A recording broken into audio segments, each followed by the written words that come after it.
actually, I'd like to have much more of an interactive talk. So if you guys want to come closer, I'm going to share with you some quotes. I'd love to hear what you think about them. These are love letters. These are memoirs. So I'm kind of interested in seeing what you think of the material. But before I get started with the talk, I'm going to just show you a very quick movie that I made about the woman that I studied. Her name is Margaret Chung. And I just explained briefly before some of you came in that I've been very interested in having my students become public intellectuals.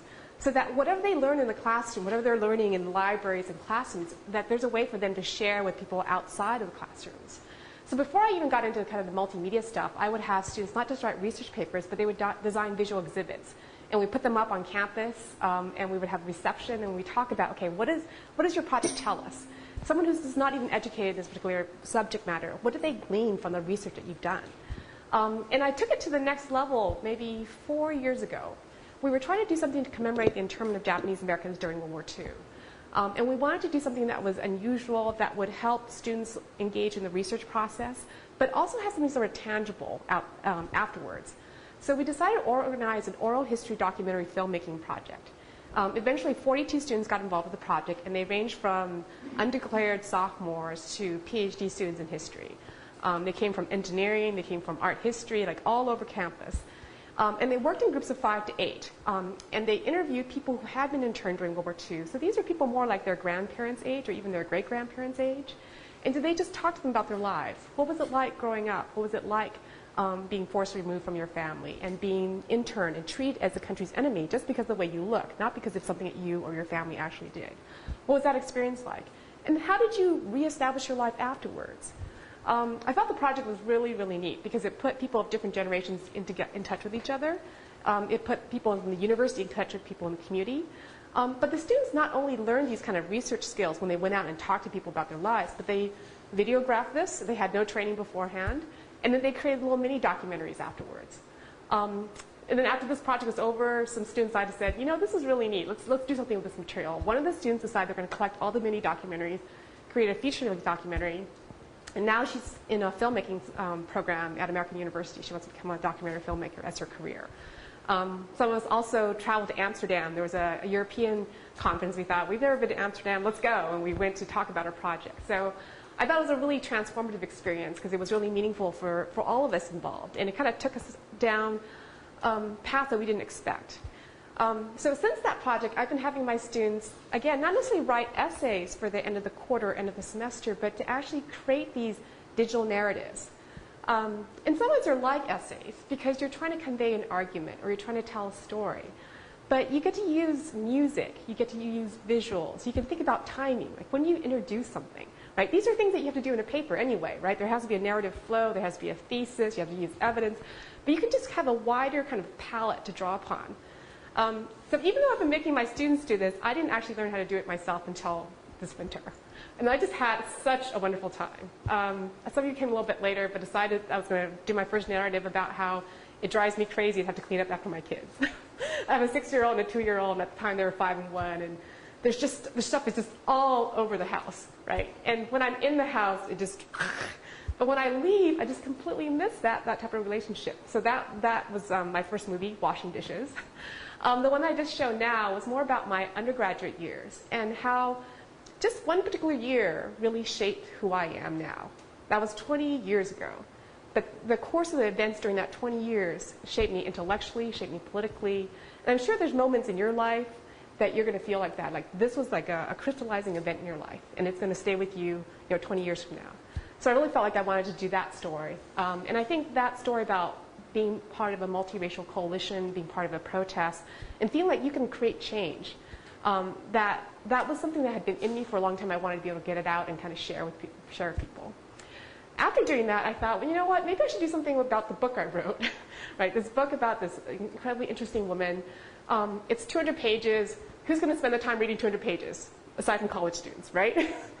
So this is a brief 4-minute, 5-minute digital narrative about things I found really fascinating about this person and why I decided to write 200 pages about her life. Okay, so I'm going to play that, if I can find it.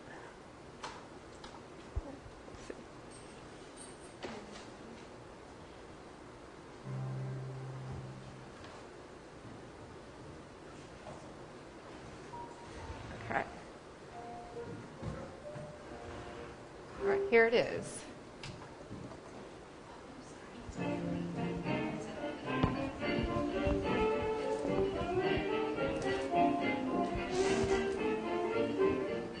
I didn't expect to find someone like Margaret Chung in Asian American history.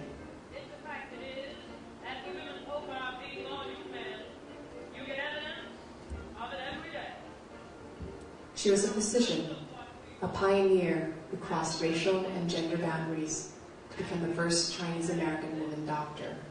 She publicly dressed like a man.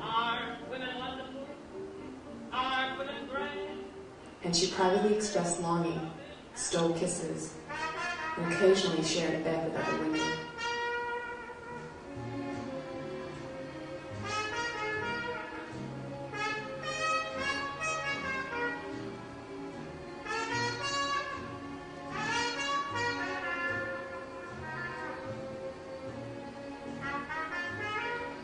She never married and chose not to have children, at least not biologically. Instead, she adopted nearly 1,000 offspring, mostly American pilots, who shared her love for the United States and China.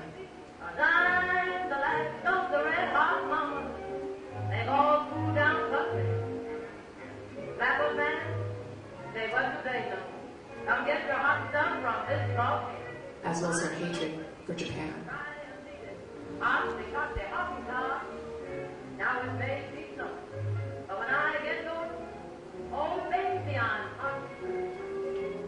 During World War II, she was a celebrity who socialized with actors, politicians, military leaders, opera stars, and cabaret singers.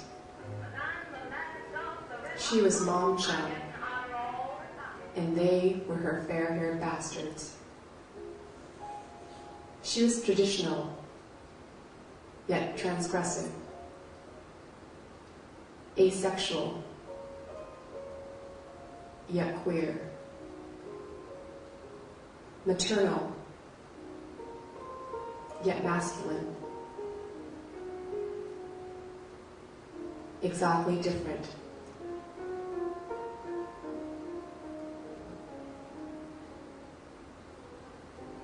Yet iconically American.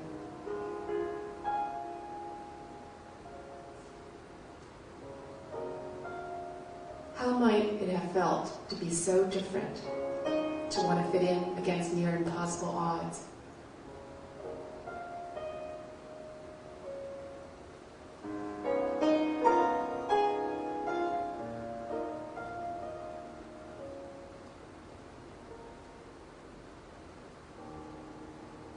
And yet, to want to change the world so that it might not be so painful to be oneself.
Let me just ask what you've thought about this. I imagine most of you have never heard of Margot Chong before. So after seeing this, what questions does it raise in your mind about who she might have been? If you're going to encounter her, what questions might you ask about her life? And you could just also comment, what did you find interesting? There's one thing I didn't quite catch she came after the repeal of the Chinese Exclusion Act? Right. She was born in 1889, and the Chinese Exclusion Act, was passed in 1882. So the Exclusion Act was the first piece of national legislation that banned a particular nationality and a particular class from entering the United States. If you were Chinese labor, you could not come into the United States. Why do you think they might ban a particular class or a particular nationality?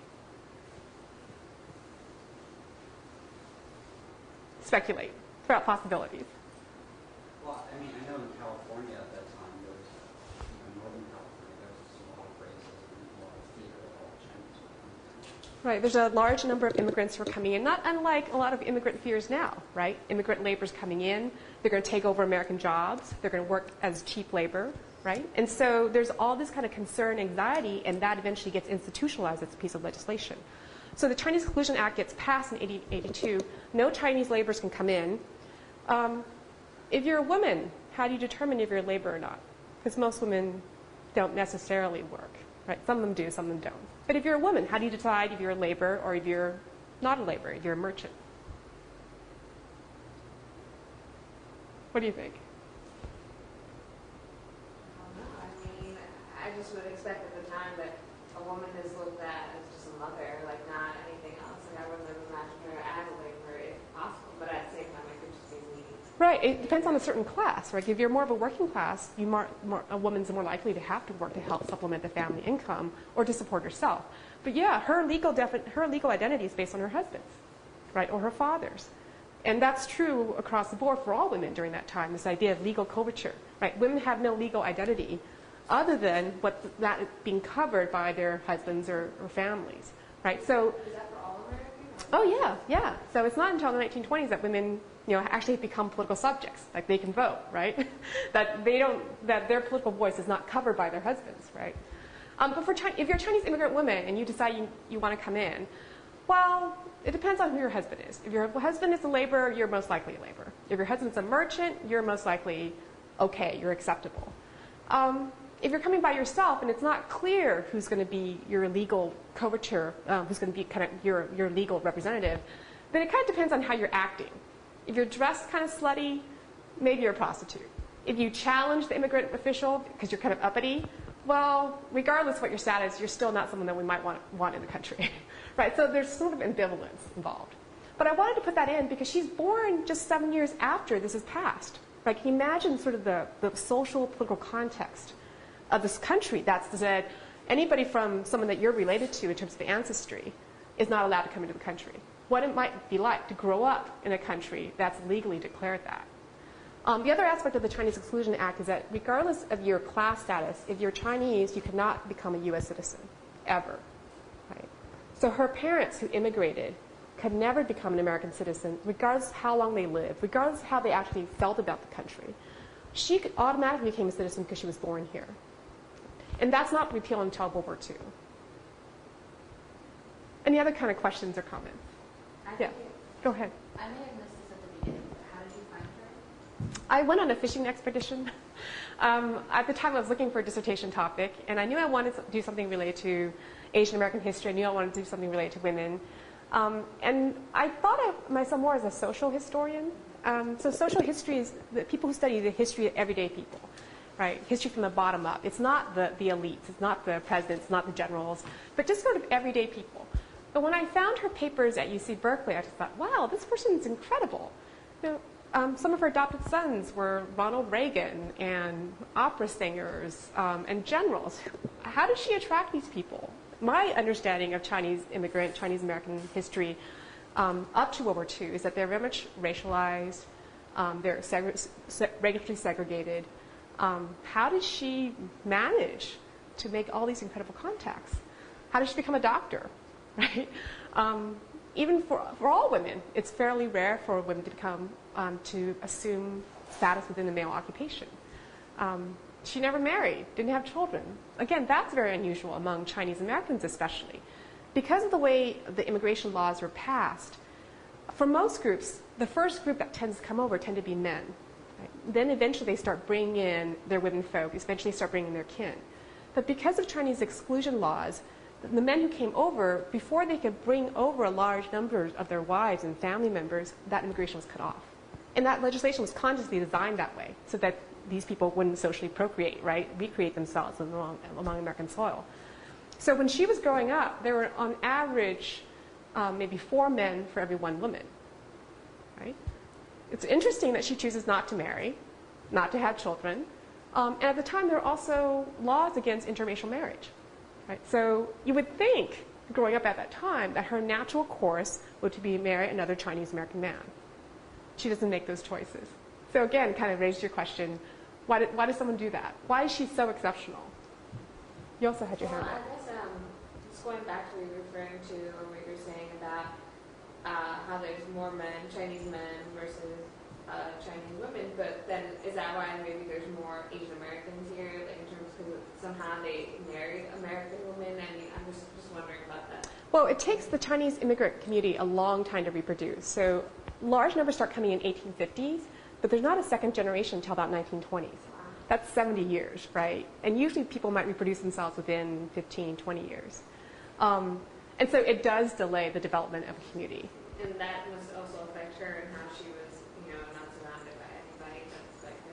I just think it's crazy that she dressed like a man. Like these things, like even now, I don't think they're accepted by mainstream Americans. I just think it's incredible that this happened. Of course, I don't have any clue about this unless I read the Daily Email and see this or something. Or I Googled her name. Just like, I don't think I would have known about her. It's just like so crazy. I just don't know about it. Yeah. I mean, you can think about people behaving in sort of gender transgressive ways in more modern times, right? But to think about women in the 1910s, 1920s, or even late 19th century engaging this type of behavior. What's going on, right? Why is she doing it? How did other people perceive her, interpret who she is? I wonder about her relationship with her parents. Yeah. Or was it traditional or was it a little more open? Yeah, great questions. Her parents both became Christians, and for slightly different reasons. But even though they were Chinese immigrants, they became very interested in a Western form of religion. They really wanted to inculcate certain types of values among their children. They were more working class, so it's interesting that she is making this transition out of that particular sector into profession. But she really embraces a lot of the Christian ideals, especially because the Christian ideals are connected to female reform efforts. Her mother was very likely sold by her family because they were so impoverished that they had to let her go, that they couldn't feed her, and that because they could sell her, they could get some money. Right? And she was most likely sold to come to the United States and work as a prostitute. At the time, there were white missionary workers who were concerned about the situation, and they would go into places like Chinatown, and they would rescue these young girls, try to save them from a life of prostitution, and educate them. And that's where Margaret Chung's mother eventually ended up. And these female reformers not just wanted to educate them and reform them, but they also wanted to marry them. So they would find other Chinese Christians and pair them. They would become matchmakers. And I think that's how Margaret Chung's parents eventually met each other. The mother was in San Francisco. The father was in Southern California. But there were these kind of social, religious networks, and they would hook them up together. So Margaret Chung, growing up, would talk a lot about her parents, her father singing hymns, having some type of religious values. And then she eventually, as she grew up, would talk about wanting to become a medical missionary among her own people. That she would go there and provide physical healing, but also spiritual healing at the same time. So I think those values really, really shape her life long term. Would she consider herself then a first-generation American, or would she consider her parents then American? It's funny because I just kind of go through this too, because my parents came from Dominican Republic, and I consider myself first-generation American, but I don't know, my parents could also consider themselves American because they came here, but I'm just curious. Yeah. In her journal entries or diary, she said she didn't, she couldn't see people that were like her or anything like that, so she kind of felt by herself. Yeah, well, this is part of the challenge of being a historian. Like, I can't talk to her. She passed away in 1959. And I'll talk a little bit later, but I'm really interested in her sexuality. And that's something that you don't broadcast usually, right? So how do you get at something that's sort of interior and that's hidden? She wrote she wrote an autobiography. But she was also very conscious about writing that for a public, right? And she also left her papers. So her letters, her invitations, her photographs. But again, she knows that's going to be for public consumption, right? So that's going to tell a certain version of her life. But I think she is very much aware of being born in the United States, having certain advantages of the education system, having certain kind of professional opportunities. But she's never quite able to escape from the fact that she's Chinese. That's what I was wondering. Because it seems to be, she seems to really embrace whites, and I was wondering if she's completely out of community or... No, that's what I was saying. She wants to become a medical missionary to Chinese people, initially in China, and then eventually when she's not able to get there, she does it among Chinese Americans in Chinatown. But there's also sort of this antagonistic relationship with her ethnic community. Here's this woman who's highly educated, who's dressing like a man. She likes to smoke and swear, and engage in kind of masculine pursuits. And so she doesn't quite fit in their understandings of what a Chinese American woman should be as well. So it's not just one way, right? But what I was saying about how she can never get away from being Chinese, even her closest white friends, right, see her as Chinese. I'm going to come back to this image a little bit later, but that comic book is published by an American publisher, and it's widely circulated, especially among boys and among people in the military. But the way they depict her is in Chinese clothing, which she never really wore, right? And so people always see her as a representative of China. And so I think she takes advantage of that. She has a medical practice in San Francisco, Chinatown. She's thinking that it's going to draw among the Chinese Americans, and it does some, but increasingly she's starting to get patients from outside the community. And she decorates her office with sort of Chinese furniture. There's just sort of exotic element about her, that people, when they go to her, know in some ways that they're getting safe treatment because she's a Western-trained doctor. But there's also this element of intrigue, right, that she's a little bit different. And also, she might even provide a little privacy. Rather than perhaps a physician that's in their neighborhood among their own people, here's someone who might be a little bit socially distant. And so maybe you can go to her and see her for sort of embarrassing things that you wouldn't necessarily go to your regular doctor about. Right? So I think it's a very complicated question, which I'm sure you wrestle with as well. Yeah, I do. Oh. Any other questions? She wasn't actually trying to conceal the fact that she was a woman. I mean, that dressing men's clothing, that was kind of a statement, but she wasn't trying to pass that. Right, exactly. She adopted male clothing and even a masculine name. She sometimes signed her letters as Mike, right? Or she would send a picture of herself with the glasses and the short haircut out. So she was obviously proud of it. But she was at the same time acknowledging that she's a woman. She's not trying to completely phase that aspect of her identity out. And then as she gets older, she adopts much more kind of feminine attire. The capes, the kind of coiffed hair, the jewelry. And so she's someone who plays with her gender identity, just as she, I think, in some ways plays with her ethnic identity.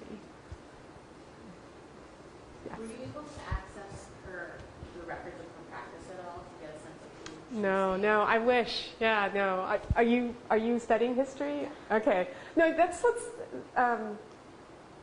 There's just going to be gaps, right, in the archives, right. And so you sort of figure out ways to get around that. I tried to go to local hospitals, but just not everything is there that you would like. Right. Yes. Besides Chinese Americans, were there other Asian Americans around then? Other Asian Americans? Yeah. Chinese immigrants were often considered the first large group that came to the United States. But after the Chinese Exclusion Act was passed in 1882, there's still demand for that type of labor. So that's when there's large numbers of Japanese immigrants who start coming in. And at the time, Japan was a stronger nation than China. Japan fights a war with Russia and wins. It's starting to modernize. And so instead of the United States, eventually there were concerns about Japanese immigrants as well. And eventually the United States comes to an agreement with the Japanese government, said, will you voluntarily limit Japanese laborers? And in return, we will allow the people who are in the United States to bring over their wives so that there's a larger second-generation population here. Once the Japanese exclusion kind of goes into effect, there's still a need for that labor. So Korean immigrants come, Asian Indians, Filipinos start coming in large numbers, especially because the United States is in a colonial relationship with the Philippines starting in the late 19th century, early 20th century. And so large numbers of those groups come in, especially during the 20s, and eventually that stops in the 30s because of the Great Depression. So there's definitely larger numbers, other numbers of Asian immigrants who are in the United States. Was there solidarity among those groups, or were they pretty separate? Yes and no. This was very quick in the video, but there's a lot of antagonism towards Japan, especially 20s, 30s, because Japan is becoming an empire. And so it's invading places like China, invading places like the Philippines. And so you have people like Margaret Chung saying racist things about Japanese, right? She wants her sons to go out and get 7 scalps. Right? Using kind of a racial language from the United States and the frontier and applying that between relation between the United States and Japan. Japan was dropping bombs on China. But it was attacking China. There's a very famous kind of episode where they, burn, rape. I mean, just incredible atrocities. So there's reasons why there's such animosity. But there's not necessarily reasons to direct that animosity towards Japanese Americans, right? But among the Chinese immigrants, the Chinese Americans, there's still a similar sense that, well, even if they're not in Japan, right, they're somehow to blame for what's going on within that country. So how did the Asian community view her? How did they view her, like interactions and what she I think it's complicated, then and now. So as I said before, I'm really interested in sexuality. And I think there's really a desire to embrace her as a professional, right? She's a pioneer. She had all these incredible accomplishments, right? But then at the same time, they're like, do you really have to talk about her sexuality, right? Right, yeah. So I think there's still that kind of ambivalence. even after? Oh, yeah, yeah. Is she popular with, I mean, and with Americans, like, who would you think are, like, still popular for her? Like, who Well, remembers her still? she had this adopted family of several thousand people. And every once in a while, I will get an email from one of the adopted kids, and they will say, I remember spending Thanksgiving at her house, or I remember having a Sunday meal there. So it's really incredible because I think her children are passing away or have passed. But she had this kind of multi-generational effect. Yeah. These are great questions. Did you want to say something? Well, adopted like thousands of people in her adopted family. Like, I'm confused. She adopted like royal kids. Yeah, it wasn't an official adoption, but the first group were these football players from UC Berkeley, and they were out of work in the 1930s during the Great Depression, but they were so angry about the Japanese expansion in the Pacific that they wanted to do something to support China. And I'm not exactly sure how they found out about her, but they contacted her and said, well, can you help us get us into the Chinese military somehow? And for a period of time, she did recruit American pilots to go to the Flying Tigers, which is a volunteer unit of American pilots that were fighting on behalf of China. This is before the United States officially gets involved in World War II. So she starts hanging out with them. They go camping. They have meals. She's a little bit more financially secure than these kind of recent college grads. And she often invites them over, and they really get along. They just kind of gel. Then they start bringing their friends, and they start bringing their friends. And eventually, as they become members of the American military, San Francisco is a port city, right? That's where people go before they go off to war, when they come back from war. So they would always kind of congregate at her house. So she was really famous for these weekly Sunday dinners. And there might be 75 to 100 people at a time. And they would all come. They'd have barbecue ribs. They would have chocolate cake, fried rice. And in her house, the rules were reversed. So if you were the highest ranking military officer, you would have to clean up. Right? So if you were a general, you had to get out afterwards and start scrubbing the floors. So she really kind of built this community from this initial core. And she would have adoption rituals so that she had 3 branches of her family. The fair-haired bastards, she was really fond of pilots, so they were the fair-haired bastards. Eventually started adopting submariners, so they were called the Golden Dolphins. And then for people who weren't pilots or necessarily in the military, she would call them Kiwis, for birds that don't fly. And she eventually had all these contacts in the entertainment industry, so a lot of her kind of entertainer actresses especially became Kiwis.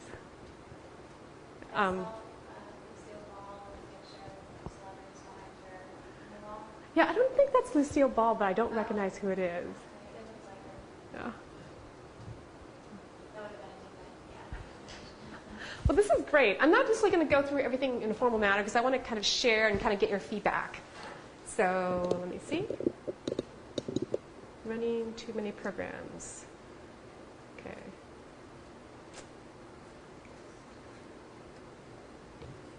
So I'm not going to talk about some of this because we've already addressed it, some of the details.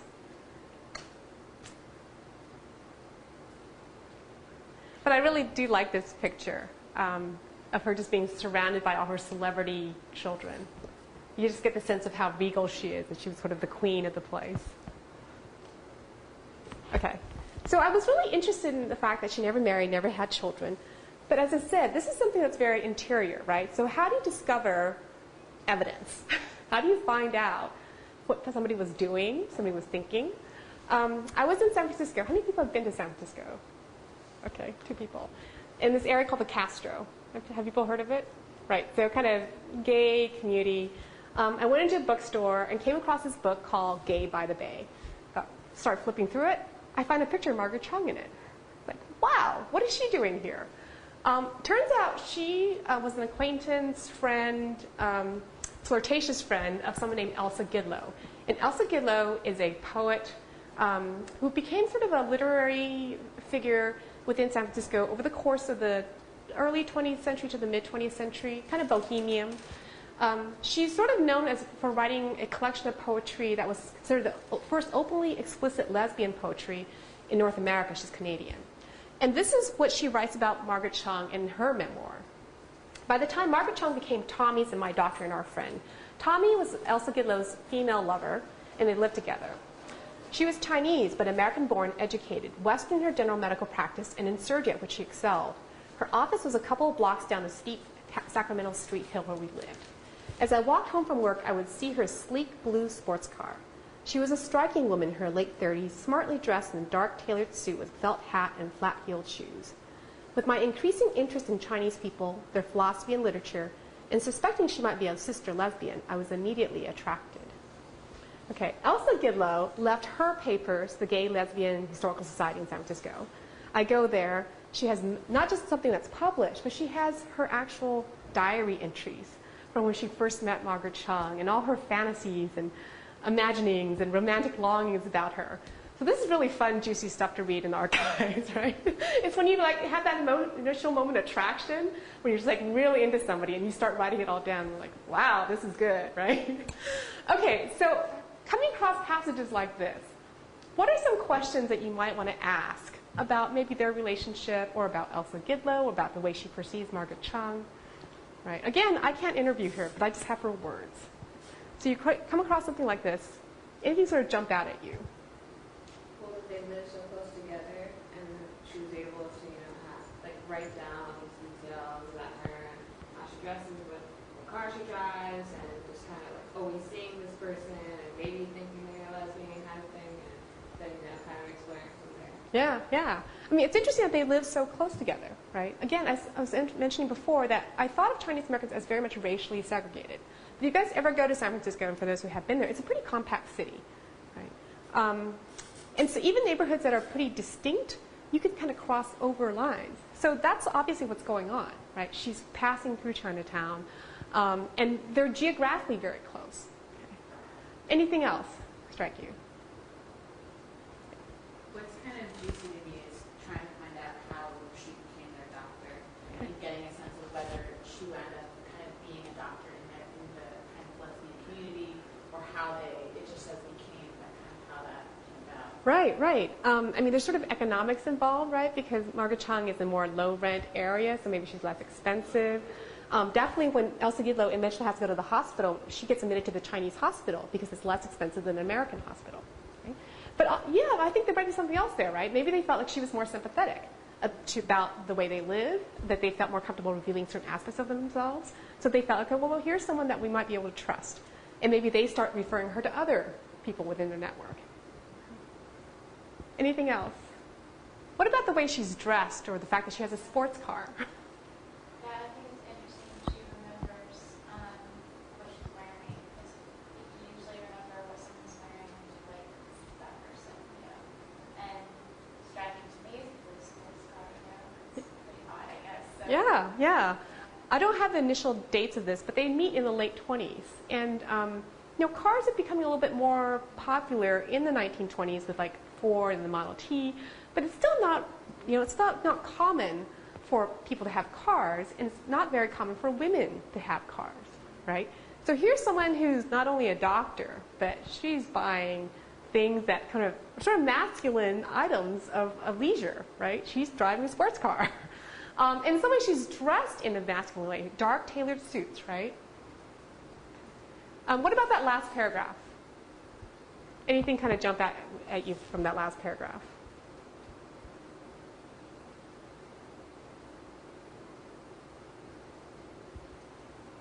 Go ahead. Well, I guess it's just that, but I guess Elsa is a lesbian, so she's also attracted to her, and just like feeling like Chinese woman who's a lesbian, possibly a lesbian, even though she has all these different things that wouldn't maybe classify her as a lesbian, something like that, and just like, whoa, like attracted to that kind of like instantly. Okay.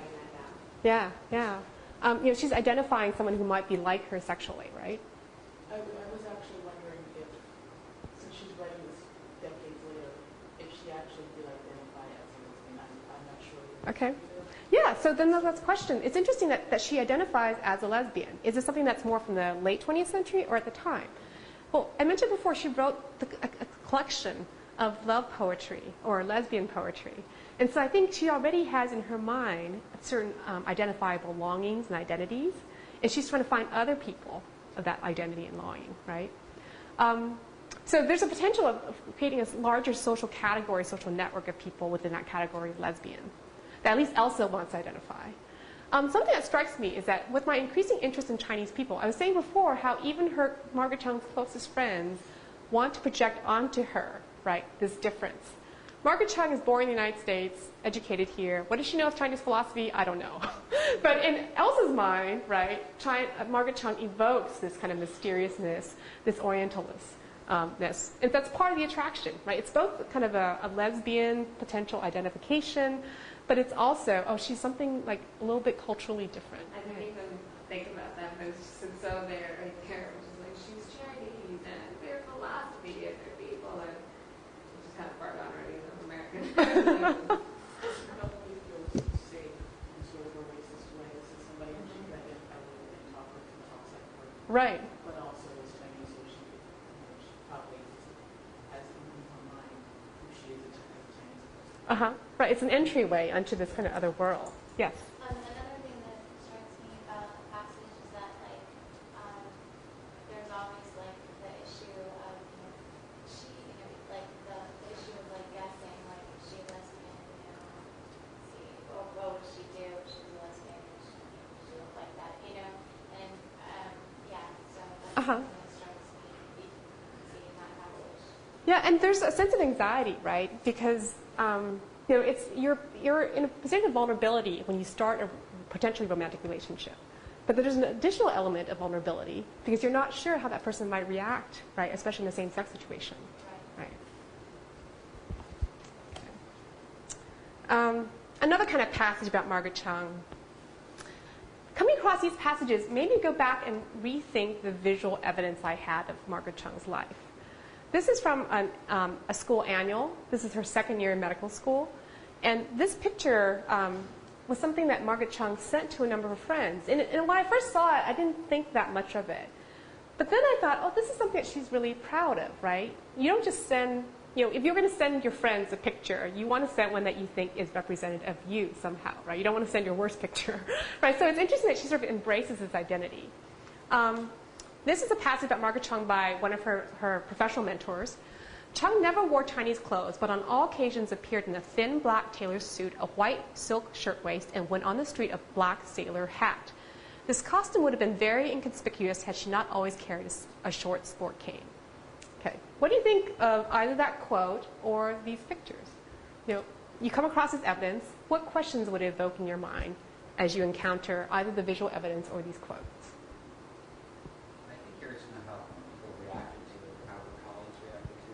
Okay. Was she ever asked by them? Were they hostile? Were they just curious?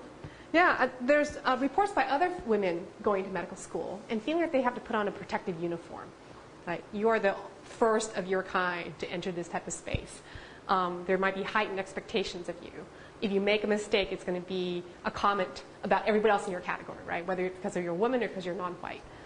So some women have that kind of sense that when they go in, they just have to blend in, right? They want to be as professional, even more professional, twice as good, not stand out. So there's that sense of kind of being in an alien space. So that's one possibility, yeah. Anything else? What is it? It's a short sport camp. Okay, now here's someone who's not just trying to fit in. She's trying to stand out, right? She's got the sailor hat. She's got this kind of short sport cane. So she's kind of like a dandy, right? And kind of go along with this image of Mike, Margaret as Mike. So she's not just trying to blend in, but she's saying, you know, I'm kind of proud of the fact that I can be one of the boys. And she talks about in college or in medical school, when she didn't have much money, she would borrow some money and she would shoot craps at the guys. And eventually she'll have enough to like buy a sandwich or buy car fare. And so she really felt like she was kind of in this kind of fraternity in some ways. And so I think there's some elements here that might help explain why she eventually becomes this adopted mother to all these like thousands of fly boys. She has a certain affinity for that type of socializing. Okay. So now we know a little bit something about how other people might have perceived her. We know a little bit about how she projected about herself, right? The way she dresses. But is she a lesbian? Is it important to ask this question? What do you think? I think it's important to try to figure out how she perceives herself and by what she's done and what other people I think. Because it's like anybody, I mean, like just like Elsa had, you know, the Chinese philosophy thing. That's how she viewed her. Maybe that's not how Margaret thought of herself. You know, she thought herself as American. So she said that there's always those kind of perceptions from everybody, their own perspectives of someone. So it's always good to try to like figure out what hers was. Okay, so try to get more of her sense of her self-construction. Yeah. Yeah, I think equally important is asking what the question means. Are you asking how she self-identified, what identities other people put on her, what actual sex act she was involved in, or what her kind of stated or unstated desires were, especially historically when you can't get the answers to those questions, and even in modern terms, because what's truthful answer and what's not, but that's what is the question of what she lesbian. Okay. Yeah, and like what exactly is a lesbian? Like how are you defining lesbian? Like by, I mean, not only like she has sex with, but like how she looks alike. You know, are you going more like broad definition of like what a lesbian is, who a lesbian is? But I think it's important because you know we need to establish her story and not history, and if she was in fact a lesbian, and you can establish that, then you know kind of like bringing her up, you know. Yeah, I think it's important. Okay. All right. Great comments and great ways to kind of complicate the question too. I'm going to show you a series of diary entries from Elsa Gidlow. Observing Tommy's at my domestic scene. So Margaret Chung goes to visit Elsa Gidlow and Tommy and realizes that they're living together. Margaret Chung smiled a knowing smile. Okay? So at least according to Elsa Gidlow, she thinks that Margaret Chung recognizes the type of relationship that they are in. I believe she was really sorry to see me go. This is when Elsa Gidlow is about to leave for Paris to try to start a writing career there. And heaven knows she's one of the few I part from with a pang. She gave me a pint bottle of bourbon, government sealed, 160 proof. This is during the time of Prohibition, right? So alcohol was not legal, right? But maybe Margaret Chung, as a medical doctor, might have access to some of it. And what I value many times more, a spontaneous kiss on the mouth. I had never dared to hope she would kiss me. Elsa Gidlow goes away. They don't have much contact. She comes back. She gets desperately ill. Margaret Chung operates on her. I took her hand and would not let her go. How long she stayed, I do not know, nor whether it was there while still on the operating table that I heard myself say, "Do you love me?" Her answer seemed to come after a long time. "Yes, if it will make you feel better." Okay, maybe a few hours later. The door opened, or a few days later, and M came in, Margaret came in. "I have been thinking about you all afternoon," I heard myself say. Then I begged her to stay with me for a little while, and she said she would. Was it then that M said, "You gave me hell this morning for operating on you, and then you asked me if I loved you. There were people around, too." I felt a vague concern for her. Had I put her in an awkward position? Was I very indiscreet? I asked her. "No, no," she assured me. For a while, I remember it as a long while, my mind was blank. Yet I was aware with the curious comfort of M's presence and thought of her constantly. Suddenly I asked, "Do you love me?" This time she said yes, immediately and quietly. A few months later, M denies herself to me almost completely. M is going to get married. It is bald, but it is a man, and it has 500,000. Another sacrifice to the twin gods' manners and respectability. Okay, Margaret Chung never ends up getting married. But what do you make of this?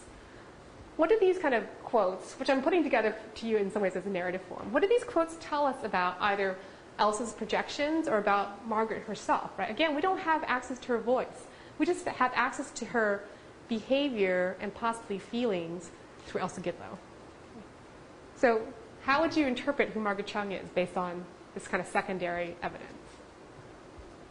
I think she kind of, it seems to me that she tried to hide who she was as a lesbian, but in private or covertly she'll let it be known to Elsa that she was a lesbian and she was in love with her and things like that. But otherwise, in the public eye, maybe in terms of Elsa's sort of, projections and how she perceives it, it's not that she wants to, like, she'll do like little small gestures that maybe other people won't understand, but definitely because she doesn't, I guess, obviously say like I'm a lesbian and kind of just be out with it. So. Okay. Yeah, definitely there's kind of concern, right? There are people around too. And Margaret Chung is operating at Elsa Gidlow in the Chinese hospital, where she's already a little bit suspect, right? She's an outsider, she's a professional woman, she's dressing like a man, and then her patients are asking if she loves her, right? Right? So you can see how she might be covering the way she's behaving or the way she's feeling based on kind of her professional context and her kind of racial community context. Okay. Anything else? Would you think of her as a lesbian based on what is being described here? Why? Well, in answer to the question, was I very discreet? She says no. She knows exactly what's involved in that question. Right. She knows what's being discussed. And this wasn't something that's just in the air that people were talking about. She's put into something that wasn't talked about. Okay. Anybody else? I mean, there's definitely evidence of romantic longing, evidence of physical intimacy, not necessarily discussion about sex act, right? Depending on how you define it. But there's definitely a sense that there's a hidden world that needs to be protected. Okay. And this is a picture of Elsa Gidlow. I think that it's striking when she says, but if it's a man, that's just... Right, here's after, and that happens after Margaret Chung says, I love you, right, without qualification. And then immediately Margaret Chung starts retreating. Right? She doesn't have much social contact with Elsa Gidlow. She gets engaged relatively soon afterwards. So I think Margaret Chung definitely has a sense of ambivalence about trying to explore this aspect of who she might potentially be. Okay. I'm just going to talk quickly about these because I want to show you the other love letters. Because I don't have anything from Margaret Chung, it's really hard to get access to the interior life, right? I think you can have elements of it, and you can try to interpret it based on what the evidence suggests to you. But what I end up doing then is to think about what is the social context in which these social behaviors and these expressions are taking place. I think about the historical creation of the category of lesbianism. It arises in the late 19th, early 20th century, so it's a category that's in formation. And you can see evidence of that through medical studies about lesbianism. You can see evidence of that in literature that's being published, The Well of Loneliness, that's being published in England in the late 20s, also Gidlow's own work.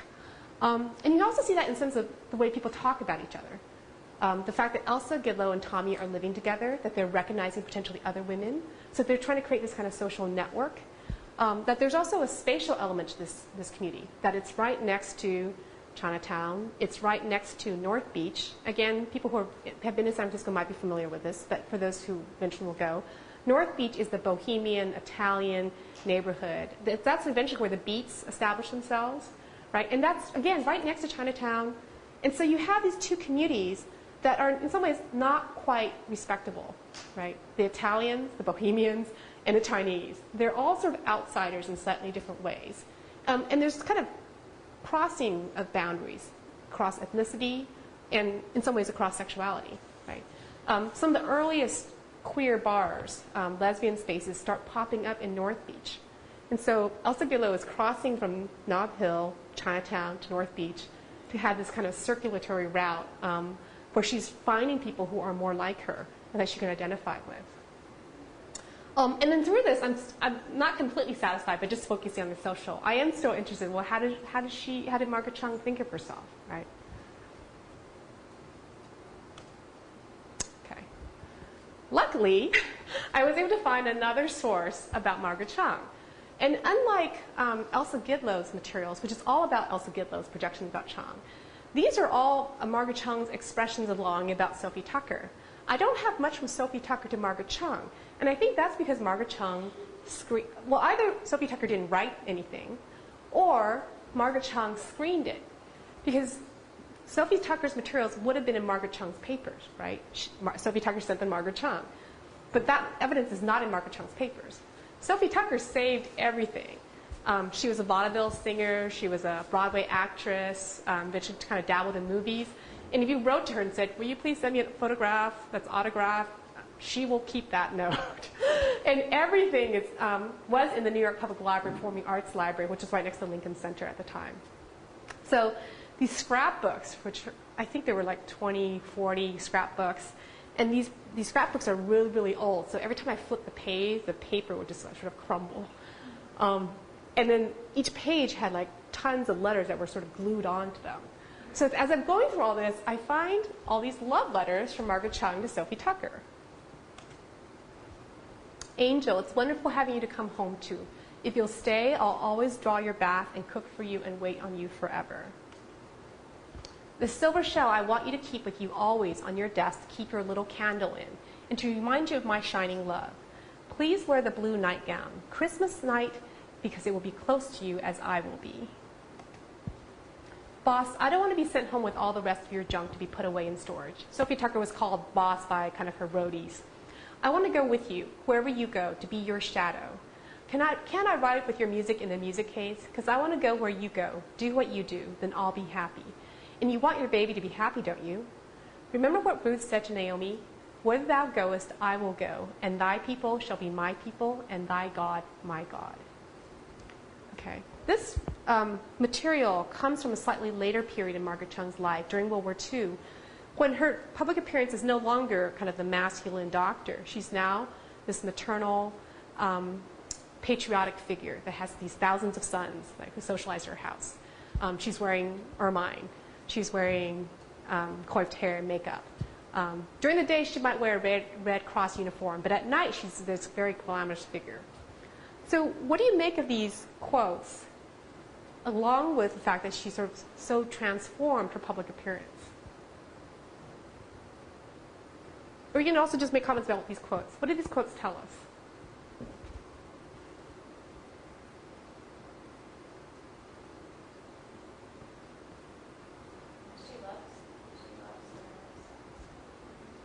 And do you think the love is platonic, romantic? Is it? Sounds pretty romantic to me, especially the nightgown and with like their little inside knowledge there. Yeah, there's something definitely erotic and kind of physical about that, right? I want the nightgown to be close to you as I would like to be, right? Is Sophie Tucker kind of a pre, or maybe they were the same generation as Mae West kind of? Yeah, definitely. Yeah, she was known as the last of the Red Hot Mamas. So she was part of this kind of comes up from, she comes out of blackface, vaudeville entertainment, and then kind of blues. She, a lot of her kind of early musical education is through kind of African American performers. And a number of them have this kind of ultra sexual. I remember my favorite song, Nobody Loves a Fat Girl, but Oh How a Fat Girl Goes. So I'm wondering if this sort of private image goes against the public woman she was trying to project. Yeah, for both of these women, right? They're both kind of physically larger, and they both talk about when they're younger not being sort of the ideal feminine type. In fact, Sophie Tucker said that when she first tried to perform, they said, oh, she's so ugly, we need to put her in blackface, right? So the kind of conflation about race and beauty. And so she eventually had to say, well, no, I am beautiful enough to perform in whiteface. So for both of them, they're kind of struggling with the way people perceive them physically. And then for both of them, Sophie Tucker is Jewish. And again, thinking about kind of North Beach and Chinatown being next to each other, kind of Italians and Bohemians next to Chinese people. For Sophie Tucker and Margaret Chung, they're both sort of not quite accepted, but they're trying to get entry where they can become sort of the symbol of America. So there's kind of interesting connection between the two of them. For Sophie Tucker, it's much more kind of overtly heterosexual image. For Margaret Chung, it's much more asexual. Like she's this maternal figure. Of course she's not going to have marriage. Of course she's not going to have romantic relationships. She's too busy mothering all these children, right? Anything else? I was really struck by this last passage. Remember what Ruth said to Naomi, "Whither thou goest, I will go." And in the biblical story, or in the Old Testament story, Ruth is a mother-in-law to Naomi. And both their husbands die. And Naomi, instead of going back to her own people, which is a different kind of ethnic group, she says, "I will go with you and I will help take care of you." So in some ways it's an expression of female love, spiritual love. But it's also, this passage is also used a lot in wedding ceremonies, right? And this kind of willingness to be completely devoted to one another. The crossing of religious boundaries, the crossing of ethnic boundaries. And it's highly romantic language. Did you want to say something? At the beginning of this big paragraph, I don't want to be sent home with all the rest of your junk to be put away in storage.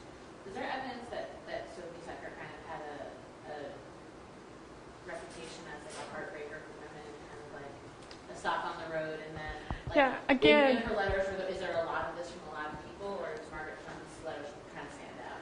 Yeah, no, I think that's a great question. And again, because this is all Margaret Chung's evidence, right, we don't have Sophie Tucker's voice. She's commented before in her autobiography about making very disparaging comments about fags. Mm-hmm. So she has at least very negative comments on print about male homosexuals. Right. But it's interesting that because she's so kind of glamorized and made up, she becomes a popular figure that female impersonators will take up. Right. When Sophie Tucker comes to San Francisco, she will tend to stay with Margaret Chung. And Margaret Chung reserved this huge pink satin bed for her and would leave her all these little presents and these love notes. So again, it's hard to interpret from Sophie Tucker's perspective what is going on. But at least from Margaret Chung's perspective, you have this sense of longing, of romantic longing, and perhaps physical longing as well.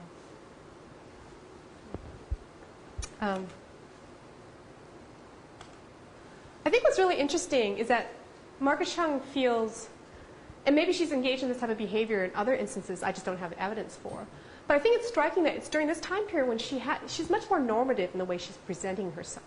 Right? She's wearing ermine capes, she's become a mother figure, and that under this guise of being a mother figure, she can at the same time express private longing, erotic, romantic longing for another woman.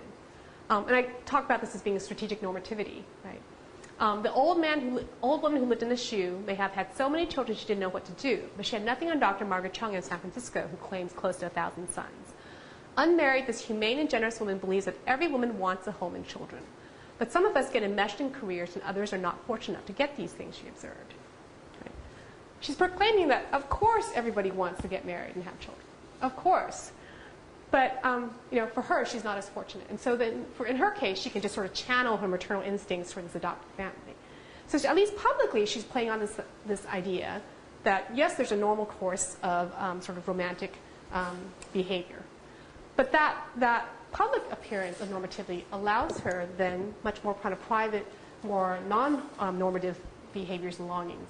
And in some ways, this is much more similar, not to kind of modern understandings of sexuality, but actually traditional understanding of sexuality. This is something Estelle Freeman writes about for Miriam Van Waters, who's a figure that sort of overlaps with Margaret Chung to the chronology. They both grow up in the late 19th century during the Victorian period, and then eventually they pass away in the mid-20th century. And so they're raised in an era where there's different understandings about gender role, sexuality, but then they live through this period when all these kind of change. So in periods of transition, individuals raised with the sexual categories in earlier culture partake in the social changes that redefine their behaviors. I suspect that, blank, Margaret Chung, Miriam Van Waters, other people like them, would have liked to live in a world that no longer existed, one in which neither labels nor stigma surrounded women's passionate relationships. Right? That perhaps for Margaret Chung, she didn't necessarily want to embrace the category lesbian because it has all this social stigma, it has all kind of medicalization about deviance associated to it. What she wanted instead was that kind of 19th century understanding that, of course, all women are maternal. All women are supportive and passionately in love with other women, because that's just their sort of natural instinct. And that sort of cover of women and men being distinct allows for, in some ways, more experimentation, more possibilities, rather than kind of 20th modern notions of sort of labeling behaviors and identities. So I think that's about it. Yeah, yeah. Do you think that the public appearance shifted from, being more masculine to, what was more socially acceptable as feminine? Because she discovered, because she, as a reflection of, where she was going in her personal life, she became more feminine on the outside as she, moved closer to close relationships with women. I don't think it's... Is there any... Yeah, no, I don't think it's one-to-one necessarily. I think we all have multiple reasons for the way we behave. Right. So I think early on she says, I was never considered attractive. But here now, when she's older, she can suddenly sort of play femininity. She can be with movie stars. She can go to opera openings. And so it allows her to kind of play with and embrace a certain element of her life. At the same time that she's becoming more normative, it does allow her more space to behave more transgressively in the private. So I don't think it's a direct one-to-one relationship, but I see a correlation that's going on. Anybody else? Kind of thoughts, reflections? This is that image I was telling about, right? This is an American comic book about how she's a real hero, but for her to be a real hero, she has to be in Chinese clothing. She's also much thinner in this picture, in this drawing, than she is in real life. And then you have the kind of that orientalized writing going on.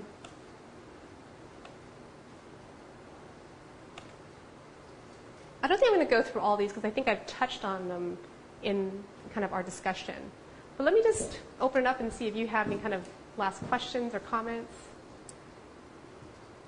What kind of, two questions. What kind of relationship did she maintain over time with the Chinese American community? And I'm also curious, did she speak Cantonese or Mandarin? Not very well. She spoke a dialect of Cantonese, but she didn't speak it very well. But her office remained in San Francisco Chinatown throughout her professional career. It's just that her clientele was not necessarily Chinese. But she obviously had kind of everyday contact with people in that community. She eventually moves outside of Chinatown, so she's one of the first to kind of racially integrate particular neighborhoods.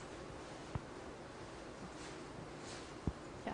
What do you think has been the best evidence you've had to figure out all different different parts of her life? I think when you're doing historical research, there's not just one piece of evidence that just does it, but I think it's the accumulation of evidence. So when I said that, I had come across the photographs of her before, but I didn't think of them in a particular way until I came across some of the letters and some of the journals. And then you go back and be like, oh, you know what, I look at this in a very different way. And so I think the accumulation of materials allows you to ask different types of questions. And especially when you can't, I can't go directly to the source. And even if I interviewed her, I'm not sure she would necessarily tell me what I would like to hear, right? So I think you have to be very creative. When I think about history, especially high school history, I feel like, oh, I have to remember this date, and this happened and that happened. That's just really boring. But I think history is in some ways, a very creative act, because you have limited evidence. You just can't know everything. And so you have to tell a story based on what you have been able to uncover. And everybody can tell a slightly different story, right? Even if you have the same evidence, you can tell a slightly different story. So I noticed that you're not saying so she was a lesbian, right? And so, But I'm also saying she's not. Right, exactly. So in order for you to say that, what would you have had to have found? Yeah, so I don't want it to be... how do you ask somebody, was that person heterosexual, right? What's the evidence that you need? I don't know necessarily if that's a good question, right? Is she a certain sexual identity? Is she a certain person that falls in a particular category? Right. So I think then you start asking what you were saying before. What does it mean to be part of a category, right? When was that category created? How do people interpret that category? How is she identified, right? So I think it's better to kind of get at that question from these multiple aspects and multiple facets, rather than say, yes, she is. No, she isn't. Right? So I have evidence of her behavior. I have evidence of her expressions of longing. I have evidence of how other people perceived her, evidence of how she might have been concerned about the way other people perceive her. So I think all those different pieces allows me to think about the ways in which she was non-normative, right? But she definitely wanted to be, in some ways, perceived as normative. And I think it's that duality that existed throughout her whole life, that she wanted to be both American and at the same time exotically different. That she wanted to be maternal, but at the same time masculine.